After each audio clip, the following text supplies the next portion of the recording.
राजा और चिड़िया की कहानी। राजा के विशाल महल में एक सुंदर वाटिका थी जिसमें अंगूर की एक बेल लगी थी। वहाँ रोज एक चिड़िया आती और मीठे अंगूर चुन चुन कर खा जाती, मगर अधपके और खट्टे अंगूर को नीचे गिरा देती। माली ने चिड़िया को पकड़ने की बहुत कोशिश की, पर वह हाथ नहीं आई। हताश होकर एक दिन माली ने राजा को यह बात बताई। यह सुनकर भानु प्रताप को आश्चर्य हुआ। उसने चिड़िया को सबक सिखाने को ठान ली।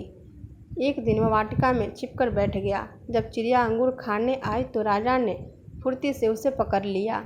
जब राजा चिड़िया को मारने लगा तो चिड़िया ने कहा, हे राजन, मुझे मत मारो, मैं आपको ज्ञान की 4 महत्वपूर्ण बातें बताऊंगी।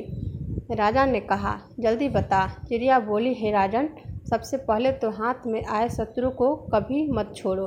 राजा ने कहा, दूसरी बात बता। चिड़िया ने कहा, असंभव बात पर भूल कर भी विश्वास मत करो।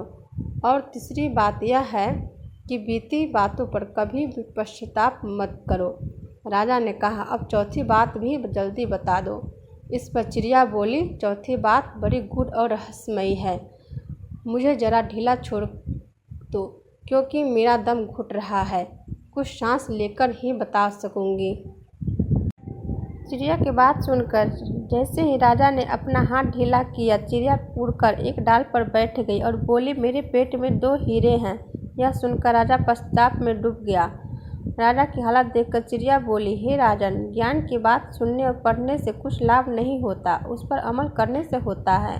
आपने मेरी बात नहीं मानी। मैं आपकी शत्रु थी, फिर भी आपने पकड़कर मुझे छोड़ दिया।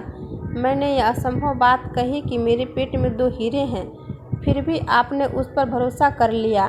आपके हाथ में वे काल्पनिक हीरे नहीं आए तो आप पछताने लगे। उपदेशों को जीवन में उतारे बगैर उनका कोई मोल नहीं।